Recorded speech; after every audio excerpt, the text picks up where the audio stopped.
Oh, man, I think we have figured it out. The mystery is over. We now know what the R in RC stands for. I tried to tell y'all a long time ago, oh, Marcellus, you're a hater. Nah, I'm not a hater. I just tell the truth too damn early. And we sit on this show and we consistently say how great Josh Allen is, and I agree. But we start to grade Josh Allen on a curve. When we were on the call this morning, it felt like I was listening to LeBron fans before he took his talent to South Beach. It was Josh did this and Josh did that. We were on the phone for 20 minutes, and Greeny didn't even know I was on the phone because y'all waxed poetically about how great the loser of this game was. Okay, what are we talking about here? We're talking about Lamar Jackson coming off of a loss to the Buffalo Bills. And coming off of that loss, let's just say that RC had a different tune for Lamar Jackson when he lost that game versus when Josh Allen lost against the Chiefs. So receipts are being pulled, CVS long, as they say in the streets. And RC, let's just say, is hopping over the fence. The Buffalo Bills have done what they've had to do to have the divisional game in their stadium. Yep. Joe Burrow came there, he walked into your trap, and he took over your trap.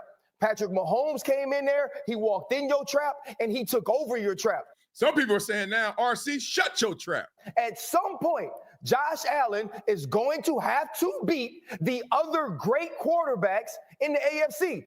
Okay. Now, I want y'all to just look at everything through this colored lens, and I mean that intentionally, pun intended. Every time he says Josh Allen, just insert, what's the drinking game? Say Lamar Jackson. And then see how he flips it at the end. Peep this. Lamar Jackson, sooner or later, you're going to have to beat the best quarterbacks in the AFC. 3-5 in the playoffs. And y'all know how much I love Lamar Jackson, but real is real. And see, this is what gets me, man, because I did a video on Lamar Jackson and what I thought about it. And I talked to my boy Plug on the show about it. And it seems like, again, we tiptoe around our own people. And we are truly letting Lamar Jackson down. We are letting him down because we aren't being truthful to him. We have become so sensitive, cultural sensitive, because it has not, I won't say people are sensitive, they become cultural sensitive, that people who don't look like a certain person, they will not comment their true thoughts on that person. So now what you're starting to see on sports TV, perfect example is DEI. You'll see a little dabble of Ryan Clark there, then you'll go to the other station, you'll see Shannon, Stephen A. Then they'll throw Cam Newton on the stream.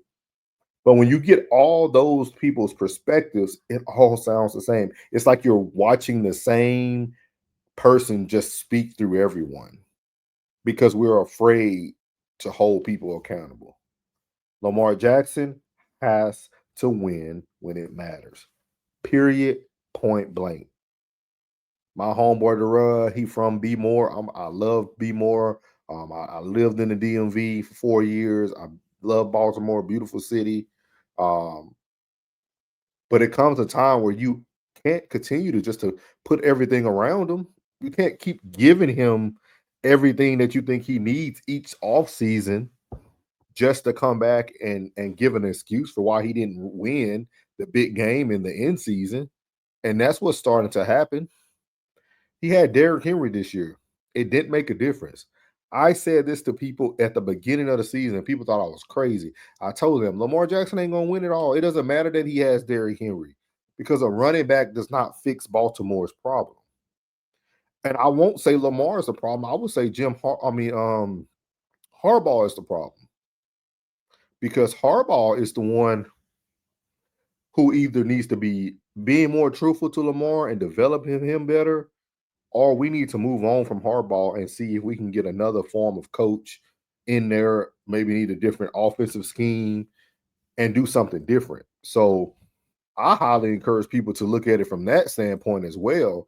But we have to be real, man. He lost in the biggest games. Just because Even the MVP, sometimes you have to wonder, because why are people getting MVP awards? Is it because they're having a great season, or is it because, oh, we need to give this to him, he's doing this and that, doing it? But I think the MVP shouldn't be given out until the Super Bowl.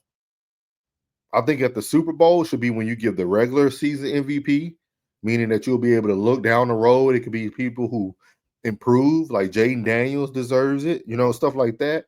And then, of course, you'll give your Super Bowl MVP, or give it the day before the Super Bowl, give the regular season MVP, because at that point, you know who the last two teams are, and did anybody in those last two teams deserve it?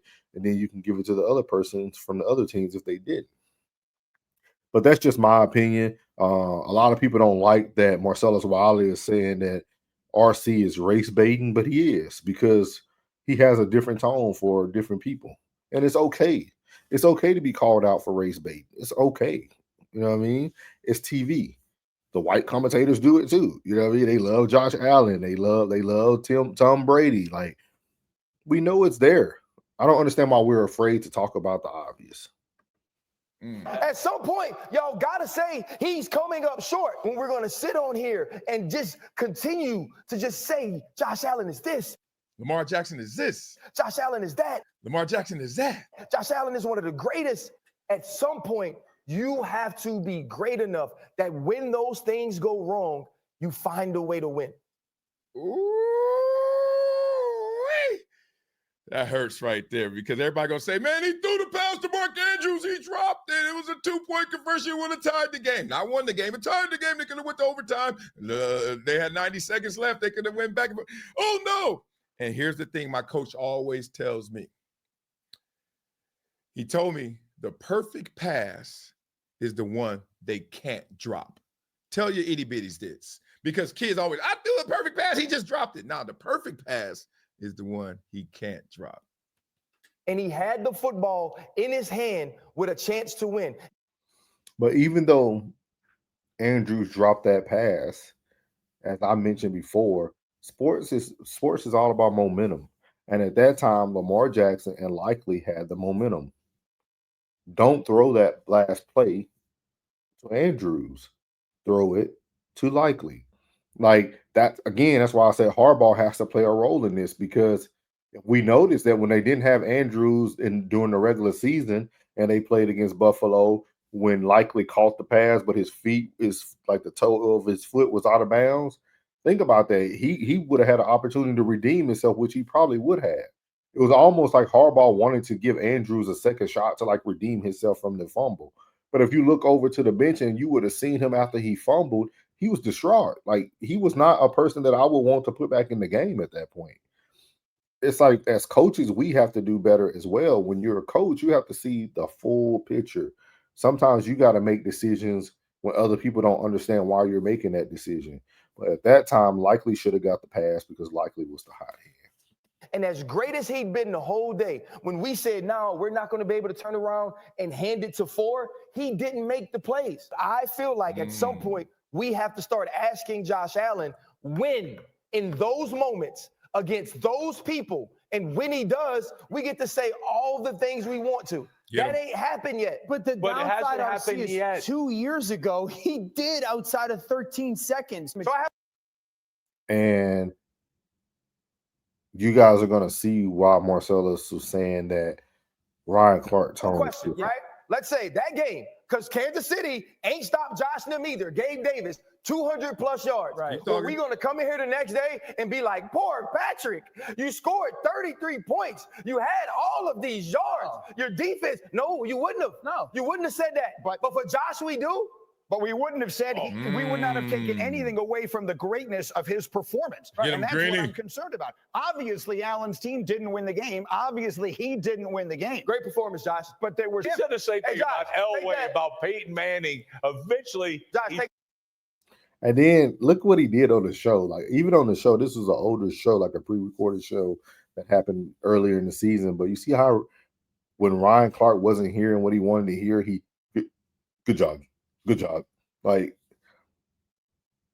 he can't even take constructive criticism, or he can't even listen to why the other commentators feel that what Josh did was a great game, even though at the end of the game he lost, but he still had a great game. Some could say that Lamar Jackson had a great game outside of the turnover that he fumbled and in the interception. After that, you could say the remainder of the game he had a great game. There's nothing wrong with that, but that doesn't mean that he didn't come up short. I'm going to have to bring the jersey over here. Smoke your stats at your house and your hookah, Josh. Flip-flopping like he hip-hopping. The race baiting is real. So, y'all like, why you say he race baiting? All you doing is just flipping the words. You just inserting Lamar Jackson for Josh Allen.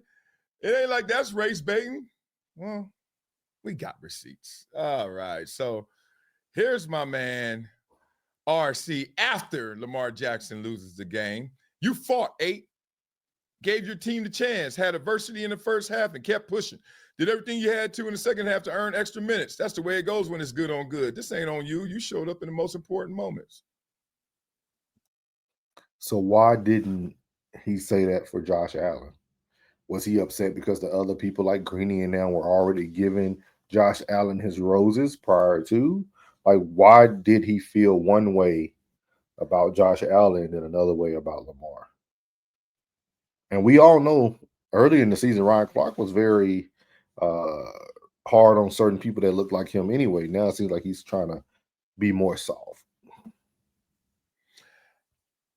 I'm not the one who was flip-flopping, so don't look at me, even though I'm right now in front of the camera. Do y'all see the difference in tone and intention of RC after a Lamar Jackson loss with good numbers versus a Josh Allen when he loses with good numbers? Oh, y'all think he had good numbers before? Shall we? Fans. Look at this. Look at this. Oh, I want to see y'all when y'all see this. No real Ryan Clark, no fake Clark, no real Clark 25. I can't read it. Let me make it bigger. I'm stupid. No real Clark 25. We're not doing this. Lamar Jackson gets a pass when he gives you this stat line: 18, 25, 254, 2 touchdowns, 1 bad pick, 1 fumble, 6 carries, 39. It's 17's fault. Josh Allen last year went KC, 26, 39, 186. Okay, 1 touchdown, no picks, no turnovers. Okay, 12 carries, 72 and touchdown. Y'all can say, well, Lamar had better stats than Josh Allen. Did he really? Look like Josh had more touchdowns and no turnovers. Every coach would tell you this: the blind stat taste test. Give me one stat and I can tell you who won the game. What stat you think they're going to pick? Turnovers. You know. So you guys get the gist there. Ryan Clark, Marcellus Wiley kind of going back and forth. Marcellus is using more just stats. He's using more of what he's seeing. And the reason why I don't think that Marcellus Wiley is wrong is because we have to remember Marcellus Wiley used to be one of these people. He used to be one of those people who had to sit in that chair and give his opinion or give the opinion of what the world wanted him to give to everyone. And that's what we're confused about. We're getting confused that everything has a twist and a plot, or a plot and a twist. Like everything does. All these shows that we watch is one-sided one way, and then the other way. It's built to do that. It's built to keep you entertained. Because if everybody truly said the same thing, nobody will watch it. With that being said, that's why it's great for us as content creators to be able to give our thoughts and opinions. Because as I mentioned on my show with Uncle Plug, is that we have to get out of this charity stuff. We're starting to give too much charity. The ultimate goal is to win a Super Bowl. Lamar Jackson hasn't won one yet. Period. He hasn't even got there yet. So at the end of the day, if he hasn't won a Super Bowl, we got to do something different, because the result of football is to win a Super Bowl. And then in the midst of all of this stuff that's going on, we still have Patrick Mahomes, Jaden Daniels, Jalen Hurts, all 3 Black African-American quarterbacks going to try to get into the chip. And I don't think we ever had this before. Again, we miss history because we're debating about people who ain't good enough. So it's crazy to me. I would love to hear your guys' thoughts in the comments. I would love to hear your comments and what you think about what Marcellus Wiley is saying, what I'm saying. I agree with him. Some people won't agree with it, but I agree with it. I get it. I definitely understand it. And I had these outlooks prior to even hearing Marcellus Wiley show. That's why I always tell people tune in to my other show with Uncle Plug when we do sports and recaps, because I talk about these things way beforehand. I look at the game very objectively. Even when Lamar threw that pass to Andrews and he dropped it, first person I called was Plug, and I told him right then and there, the world is finna blame Andrews, and it wasn't his fault. Did he play a part in it? Yes, but it wasn't ultimately his fault. But now he has an offseason scapegoat, and they're going to be trying to move around Andrews and do all these other things and try to put somebody else around Lamar. Lamar has what some teams would die to have, and that's Derrick Henry. And then again, you got to go back and look at the coaching. Y'all came out in the beginning of the third quarter and ran almost 10 plus minutes off the clock. How you did that? With Hill and Henry running the ball down their throats. Why not start the fourth quarter off the same way instead of going 3 and out and then having Josh and them get down the field, they kick a field goal, now you have your pressure to score. Keep the plan going, Harbaugh. You seen what was working. Hey, run it. It's just like in the basketball, right? If we live by the 3, we die by the 3. If you live by the run, you die by the run. But you keep running. You could have probably ran on a 2-point conversion. Who's going to stop Derrick Henry on the goal line? That was almost like a Marshawn Lynch play with Pete Carroll. Give Henry the ball. That's what you paid him for. Would you rather get Henry the ball and him get stuffed at the goal line and not make it? Or would you want to live with what you had to live with throwing a not so good pass to your tight end who's been already separated from the game because he's mentally out of it? Come on, man. It's coaching too. It's not just Lamar, it's coaching too. But Lamar, man, I'm not gonna give you no pass. I ain't got nothing to lose. I ain't betting on you. You don't pay me. I don't pay you. But hey, you got to get better, man. You have to become a better thrower. You need to work on that in the offseason. So again, as I always tell you all, God loves you, which is most importantly. I love you. You're beautiful, and your boy's out. Let go.